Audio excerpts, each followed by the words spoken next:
আমার প্রাক্তন পেশায় একজন ডাক্তার ছিলেন। তার সাথে আমার বিবাহ বিচ্ছেদ বলবো নাকি প্রেমের বিচ্ছেদ বলবো বুঝতে পারছি না।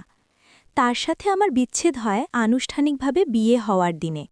চারদিকে বিয়ের আমেজ, আমি চোখ ভরা স্বপ্নের পূর্ণতা নিয়ে ঘরে বসে তার জন্য অপেক্ষা করছিলাম।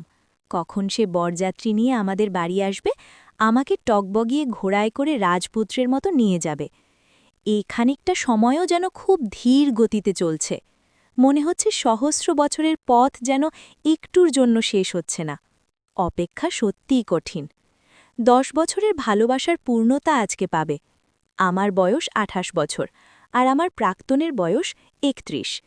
আমাদের 3 বছরের ব্যবধান। সমাজে 22-23 বছর পার হলেই একটা মেয়ের একা টিকে থাকা কতটা কষ্টকর সেটা কেবল আমি জানি।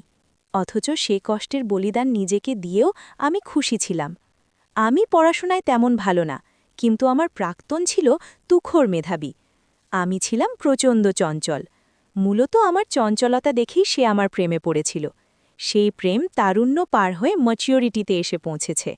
তার প্রতিটা পরীক্ষার সময় আমি দোয়া করতে থাকতাম। তার বিসিএসের জন্য আমি আল্লাহর কাছে চাইতে থাকতাম। শূন্য থেকে গড়ে ওঠা মানুষটা আমাকে নিয়েই ছিল। বিসিএস হলো, ডিগ্রি হলো, এরপর আমার বাসায় সে বিয়ের প্রস্তাবও পাঠালো। বিয়েও ঠিক হলো। দুজন মিলে বিয়ের সকল কিছু কিনলাম।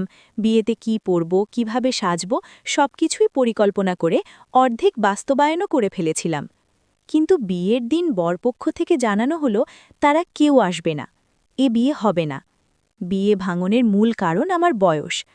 আমি কিছুটা অবাক হলাম কথাটা শুনে। একদমই যেন বিশ্বাস করতে পারছিলাম না। মনে হচ্ছিল একটা চমক আমার জন্য অপেক্ষা করছে। এটা হয়তো সারপ্রাইজ। কিন্তু বিয়েবাড়ির সমাগম যখন কমতে লাগল, তখন বুঝলাম ঘটনা আসলেই সত্যি। আমি মোবাইলটা হাতে নিয়ে মেঘকে কল দিলাম। মেঘ আমার প্রাক্তন। মেঘকে 3 থেকে 4 বার কল দেওয়ার পর সে কল তুলল।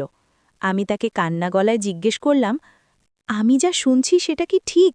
তোমরা নাকি বিয়ে ভেঙে দিয়েছ, আর মূল কারণ নাকি আমার বয়স? আমি বিশ্বাসই করতে পারছি না। মেঘ কিছুটা শক্ত গলায় বলল, তুমি যা শুনেছ ঠিক শুনেছ। আমি তোমার মাঝে ভালোবাসা খুঁজে পাই না। তোমার চোখে চোখ রাখলে আমি কেবল চোখের বলি রেখা দেখি, রোম্যান্টিকতা খুঁজে পাই না। বৃষ্টি, আমার মনে হয়েছে তোমার সাথে বিয়ে হলেও আমাদের এই বিয়ে বেশি দিন টিকবে না। আমি হয়তো ভালোবাসার মর্যাদা দিতে গিয়ে তোমাকে করুণা করে বিয়ে করব, কিন্তু বিয়ের পরবর্তী জীবনটা অনেক বেশি কষ্টে যাবে। আমি শান্তিতে ঘুমাতে পারব না। যা হয়েছে ভুলে যাও। আমি মেঘের কথা শুনে কান্না করে দিলাম। কান্নার মাত্রা বাড়তে লাগল। কান্নার প্রখরতার জন্য আমি কথাও বলতে পারছিলাম না। হেঁচকি তুলে বলতে লাগলাম, আমাদের নতুন করে আবার বিয়ে কেন হবে? এটা তো শুধু আনুষ্ঠানিকতা। আমাদের পরিবার জানে না, তাই তাদের জানিয়ে বিয়ে করা। আমরা তো বিয়ে আগেই করেছি। 15 দিন আগেও আমরা একসাথে হয়েছিলাম। সব কি তুমি ভুলে গেছ? আমাকে তো এটা ঠকানো হচ্ছে। মেঘ আমার কথা শুনে কিছুটা বিরক্ত। আমার কান্না তার অন্তরে পৌঁছালো না। বিরক্তির রেশ টেনে আমাকে উত্তর দিল, এটা খুব স্বাভাবিক, আর একা বিয়ে করলে বিয়ে হয় না। যা হয়েছে ভুলে যাও। তোমার সাথে আমার আজ থেকে কিছুই নেই। ভালো থাকবে। আমি তোমার জীবনে আসলে তোমার জীবন এবং আমার জীবন নরক হয়ে যেত। মেঘের কথা শুনে আমি কিছুটা স্তম্ভিত হয়ে গেলাম। 2 ঘন্টা আগের মেঘকে এখনের মেঘকে কেন জানি আমি মিলাতে পারছি না। 2 ঘন্টা আগেও বিয়ে নিয়ে কত আনন্দে ছিল সে। এর মধ্যে কি এমন হলো যে সে আমাকে ছেড়ে দিল, বিয়ে ভেঙে দিল? কুকুর পারলেও তো মায়া হয়। কি এমন এই 2 ঘন্টায় হলো যে আমার প্রতি তার মায়ায় কাজ করছে না? 10 বছরের ভালোবাসা, 2 বছরের সংসার কিভাবে অস্বীকার করতে পারছে? কিছুই যেন মাথায় ঢুকছে না আমার। মেঘের সাথে কথা আর বাড়াতে পারলাম না। কলটা কেটে গেল। আমি কিছুক্ষণ চুপ রইলাম। এরপর জোরে চিৎকার করে কেঁদে উঠলাম। আমার কান্না দেখে পাড়া প্রতিবেশী সবাই সান্ত্বনা না দিয়ে উল্টো মুখে যা আসছে বলছে। সবাই বলছে বুড়ি মেয়ে আবার ডাক্তার পোলা আশা করে। বৃষ্টির মায়ের বুঝা উচিত ছিল মেয়ে ঘরে বাঁধিয়ে না রেখে আগেই বিয়ে দেওয়া। সবার কথা শুনে মাও রুমে এসে বলল, আগেই বলেছিলাম এ ছেলে তোকে বিয়ে করবে না। আমার কথা তো শুনলি না। এখন কর বিয়ে এ ছেলেকে। ছেলেই তোকে বুড়ো আঙুল দেখিয়ে চলে গেল। কত ভালো ভালো বিয়ে এতদিন ভেঙে দিয়েছিস। এখন তো এ ঘটনার পর কেউ বিয়েও করতে আসবে না। তার উপর বয়স বেশি। আমার কান্না আর থামছে না। আমি অনর্গল কেঁদে নাচছি। এত কাঁদছি তবুও যেন আমার বুক হালকা হচ্ছে না। মেঘকে আবারও কল দিলাম, নম্বর ব্লক লিস্টে। কাঁদতে কাঁদতেই আমি স্তব্ধ হয়ে বসে রইলাম। মাথা ব্যথায় টনটন করছে। আমেজ মাখা বিয়েবাড়িটা একদম হাহাকারে রূপ নিল। বিয়ের রান্না সব বিলি করা হচ্ছে। এত খাবার কে খাবে? আর বাড়ির সবার পরিস্থিতি এমন যে খাবার সংরক্ষণ করার মন নেই। আমি বসা থেকে উঠে কাপড় পাল্টে নিলাম। তারপর বিছানায় এসে একটু শুয়ে রইলাম। শরীরটা একদম দুর্বল। সকাল থেকে খাইনি, মাথাটা ঘুরে কখন যে অজ্ঞান হয়ে গেলাম জানি না। জ্ঞান ফিরে লক্ষ্য করলাম আমার পাশে আমার ছোট বোন বসা। সে আমাকে জ্ঞান ফিরতেই বলে উঠল, কিছু খাবা আপু? এরপর বাইরে গিয়ে সবাইকে বলতে লাগলো আমার জ্ঞান ফিরেছে। দুপুর 12টা বাজে তখন। মা বাবা ঘরে প্রবেশ করার আগেই একজন পুলিশ প্রবেশ করল। সে ইনভেস্টিগেশনে এসেছে। তবে কিসের ইনভেস্টিগেশন প্রথমে বুঝতে পারিনি, কিন্তু পরে যা জানতে পারলাম সেটা বিশ্বাস করতেই আমার কষ্ট হচ্ছে। মেঘ রাতে আত্মহত্যা করেছে। আজকে সকালে তার গলায় দড়ি দেওয়া লাশটা পুলিশ উদ্ধার করেছে। এটা শোনার পর আমার বুক ধুক ধুক করতে লাগল। মনের গহীনে একটা প্রশ্নই, মেঘ কেন আত্মহত্যা করল? আমার প্রাক্তন পেশায় একজন ডাক্তার ছিলেন। তার সাথে আমার বিবাহ বিচ্ছেদ বলবো নাকি প্রেমের বিচ্ছেদ বলবো বুঝতে পারছি না। তার সাথে আমার বিচ্ছেদ হয় আনুষ্ঠানিকভাবে বিয়ে হওয়ার দিনে। চারদিকে বিয়ের আমেজ।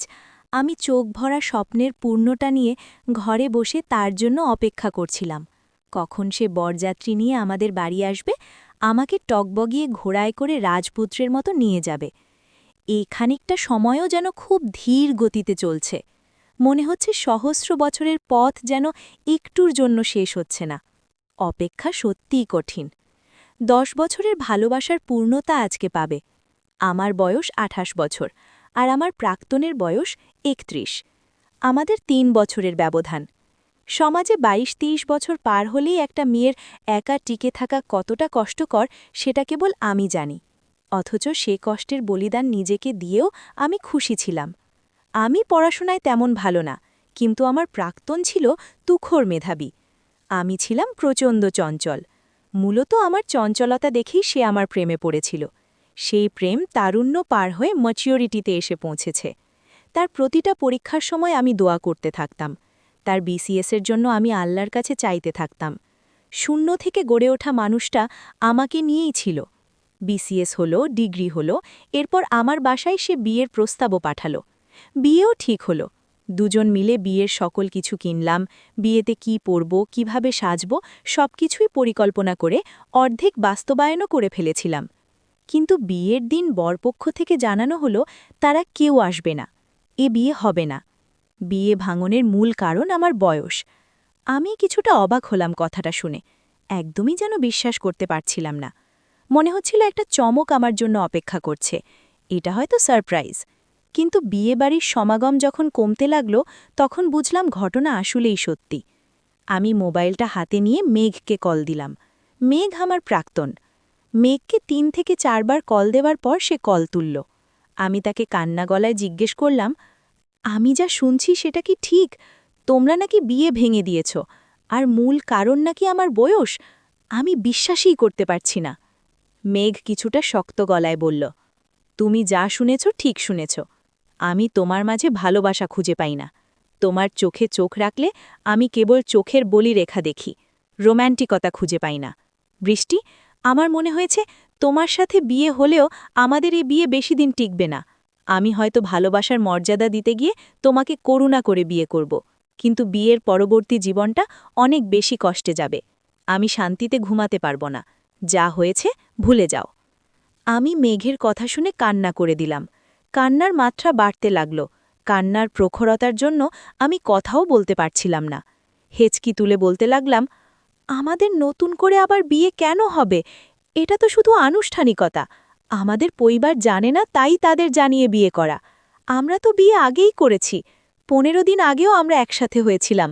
সব কি তুমি ভুলে গেছ? আমাকে তো এটা ঠকানো হচ্ছে। মেঘ আমার কথা শুনে কিছুটা বিরক্ত। আমার কান্না তার অন্তরে পৌঁছাল না। বিরক্তির রেশ টেনে আমাকে উত্তর দিল, এটা খুব স্বাভাবিক। আর একা বিয়ে করলে বিয়ে হয় না। যা হয়েছে ভুলে যাও। তোমার সাথে আমার আজ থেকে কিছুই নেই। ভালো থাকবে। আমি তোমার জীবনে আসলে তোমার জীবন এবং আমার জীবন নরক হয়ে যেত। মেঘের কথা শুনে আমি কিছুটা স্তম্ভিত হয়ে গেলাম। 2 ঘন্টা আগের মেঘকে এখনের মেঘকে কেন জানি আমি মিলাতে পারছি না। 2 ঘন্টা আগেও বিয়ে নিয়ে কত আনন্দে ছিল সে। এর মধ্যে কি এমন হলো যে সে আমাকে ছেড়ে দিল, বিয়ে ভেঙে দিল? কুকুর পারলেও তো মায়া হয়। কি এমন এই 2 ঘন্টায় হলো যে আমার প্রতি তার মায়ায় কাজ করছে না? 10 বছরের ভালোবাসা, 2 বছরের সংসার কিভাবে অস্বীকার করতে পারছে? কিছুই যেন মাথায় ঢুকছে না আমার। মেঘের সাথে কথা আর বাড়াতে পারলাম না। কলটা কেটে গেল। আমি কিছুক্ষণ চুপ রইলাম। এরপর জোরে চিৎকার করে কেঁদে উঠলাম। আমার কান্না দেখে পাড়া প্রতিবেশী সবাই সান্ত্বনা না দিয়ে উল্টো মুখে যা আসছে বলছে।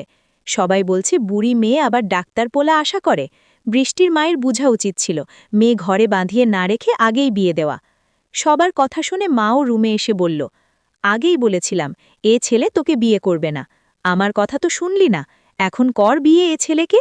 ছেলেই তোকে বুড়ো আঙুল দেখিয়ে চলে গেল। কত ভালো ভালো বিয়ে এতদিন ভেঙে দিয়েছিস, এখন তো এ ঘটনার পর কেউ বিয়েও করতে আসবে না, তার উপর বয়স বেশি। আমার কান্না আর থামছে না। আমি অনর্গল কেঁদে নাচছি। এত কাঁদছি, তবুও যেন আমার বুক হালকা হচ্ছে না। মেঘকে আবারও কল দিলাম, নম্বর ব্লক লিস্টে। কাঁদতে কাঁদতেই আমি স্তব্ধ হয়ে বসে রইলাম। মাথা ব্যথায় টনটন করছে। আমেজমাখা বিয়েবাড়িটা একদম হাহাকারে রূপ নিল। বিয়ের রান্না সব বিলি করা হচ্ছে। এত খাবার কে খাবে? আর বাড়ির সবার পরিস্থিতি এমন যে খাবার সংরক্ষণ করার মন নেই। আমি বসা থেকে উঠে কাপড় পাল্টে নিলাম। তারপর বিছানায় এসে একটু শুয়ে রইলাম। শরীরটা একদম দুর্বল। সকাল থেকে খাইনি, মাথাটা ঘুরে কখন যে অজ্ঞান হয়ে গেলাম জানি না। জ্ঞান ফিরে লক্ষ্য করলাম আমার পাশে আমার ছোট বোন বসা। সে আমাকে জ্ঞান ফিরতেই বলে উঠল, কিছু খাবা আপু? এরপর বাইরে গিয়ে সবাইকে। গল্পটির পরের পার্ট শুনতে চান? তাহলে লাইক, কমেন্ট এবং শেয়ার দিয়ে রাখুন।